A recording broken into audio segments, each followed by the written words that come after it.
ఇల్లు కట్టుకునేది కూడా నాకు చేత కాదు, మీరే కట్టించండి అని అంటే నేను చెప్పాను 3 ఎకరాల 8 సెంట్లు ఏదో భూమి ఉంది, ఇమ్మీడియట్ గా ప్రారంభించి ఇల్లు కూడా కట్టిస్తానని స్పష్టమైన హామీ ఇచ్చా. ఇల్లు కట్టించే బాధ్యత తీసుకుంటాం. ఇక్కడికి వచ్చినప్పుడు నేను మీ అందరికి విజ్ఞప్తి చేసేది, ఇలాంటి వాళ్ళు రాష్ట్రంలో చాలా మంది ఉన్నారు. ఇలాంటి పేదవాళ్ళను ఆదుకోవడమే ఈ ప్రభుత్వం యొక్క ప్రధాన లక్ష్యం. ఈ రోజు నా జీవితంలో శాశ్వతంగా గుర్తుంటుంది.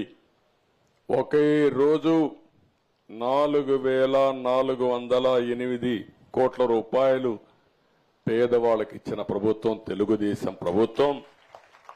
దీన్ని లెక్కేసుకుంటే సంవత్సరానికి 33,100 కోట్ల రూపాయలు పేదవాళ్లకు ఒక్క పింఛన్లోనే ఇస్తున్నాం. పింఛన కార్యక్రమంలో 33,100 కోట్ల రూపాయలు మీకు ఇవ్వబోతున్న పింఛన్ల ప్రకారం 5 ఏళ్లు లెక్కేసుకుంటే 5 × 33,000 1,65,000 కోట్లు. 100 కూడా వేసుకుంటే 1,65,500 కోట్ల రూపాయలు 5 సంవత్సరాల్లో ఒక పింఛన్ల ద్వారా ఈ పేదవాళ్లకు అందించే ప్రభుత్వం తెలుగుదేశం పార్టీ అని చెప్పి కూడా, ఎన్డీఏ ప్రభుత్వం అని చెప్పి కూడా నేను మీకు తెలియజేస్తున్నా.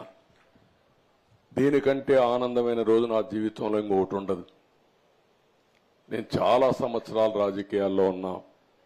నేను ఒకటే ఆలోచిస్తున్నా, ఇలాంటి ఒక మంచి కార్యక్రమాన్ని అందజేయడం భగవంతుడు నాకు ఇచ్చిన అవకాశంగా నేను భావిస్తూ, అదే మాదిరిగా నేను ఒకటే హామీ ఇస్తున్నా, మేమందరం కష్టపడతాం, సంపద సృష్టిస్తాం, ఆదాయాన్ని పెంచుతాం, పెంచిన ఆదాయం మళ్లీ పేదవాళ్లకు అప్పజెప్పి పేదరికం లేని సమాజాన్ని చూడాలనేది మా ఆశయం. దానికోసం భగవంతుడు ఎంత శక్తి ఇస్తే అంత శక్తి ఉపయోగిస్తామని చెప్పి నేను మీకు తెలియజేస్తున్నా. మామూలుగా అయితే ఒక హామీ ఇచ్చిన తర్వాత 5-6 నెలల తర్వాత వస్తాం. 26 రోజుల్లో పెంచుతామని చెప్పిన పింఛన్ని, ఇస్తామన్న బకాయిల్ని పూర్తిగా మీకు అందజేశాం. అది మా కమిట్మెంట్ అని మరొక్కసారి మీ అందరికీ విజ్ఞప్తి చేస్తున్నా. ఈరోజు దీనికి డీటెయిల్స్ పోతే ఒక్కసారి మీరు చూస్తే దగ్గర దివ్యాంగులున్నారు. 3,000 రూపాయలు పింఛన్ వస్తుంది. అప్పుడు పెంచింది 3,000 పెంచితే అక్కడే పెట్టి వదిలిపెట్టారు. అందుకనే ఈరోజు దివ్యాంగులకి 6,000 రూపాయలు పింఛను పెంచామంటే 3,000 నుంచి ఒకేసారి 6,000 రూపాయలు చేసిన పార్టీ ప్రభుత్వం ఈరోజు ఎన్డీఏ ప్రభుత్వం. ఇంకొక పక్కన కొంతమంది జీవితాలు చూస్తున్నాం, పూర్తిగా మంచానికి పరిమితం అయిపోయి ఉంటారు. వాళ్ళకి అనేక సమస్యలు. ఒక యాక్సిడెంట్ లో ఇదైతే ఇంకా వాళ్ళకు ఒక ఇంట్లో ఒక మనుషులు సేవ చేయాలి. అలాంటి వాళ్ళు చాలా మంది ఉన్నారు. వాళ్ళ కోసం 5,000 రూపాయలు పింఛన్ ఇస్తా ఉంటే కాదు, అలాంటి వ్యక్తులకు 15,000 రూపాయల పింఛన్ ఇవ్వాలని, ఉద్యోగం చేస్తే ఎంత ఇస్తామో అంత ఇచ్చామని చెప్పి కూడా నేను తెలియజేస్తున్నా. 15,000 ఇచ్చాం. కొంతమంది కిడ్నీ, హార్ట్ లేకపోతే లివర్ ట్రాన్స్ప్లాంటేషన్ చేస్తారు.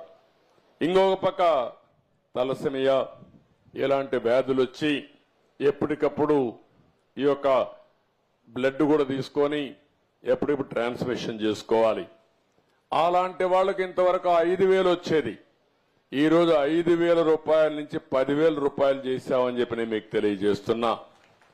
అవసరాన్ని బట్టి ప్రతి ఒక్కరిని కూడా ఏ విధంగా ఆదుకోవాలని ఆదుకుంటున్నాం.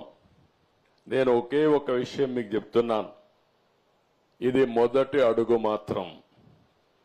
సంక్షేమం అంటే ఈరోజు మనం గుర్తుపెట్టుకోవాల్సింది ఏదో డబ్బులు ఇచ్చేయడమో లేకుంటే ఇచ్చామని గొప్పలు చెప్పుకోవడం కాదు. ప్రజల జీవితాల్లో వెలుగు తేవాలి, మీకు వెసులుబాటు తీసుకురావాల్సిన అవసరం ఉంది. మీ జీవన ప్రమాణాలు పెంచడం, అందులోనే మొదటి అడుగు మేము వేయడం జరిగింది.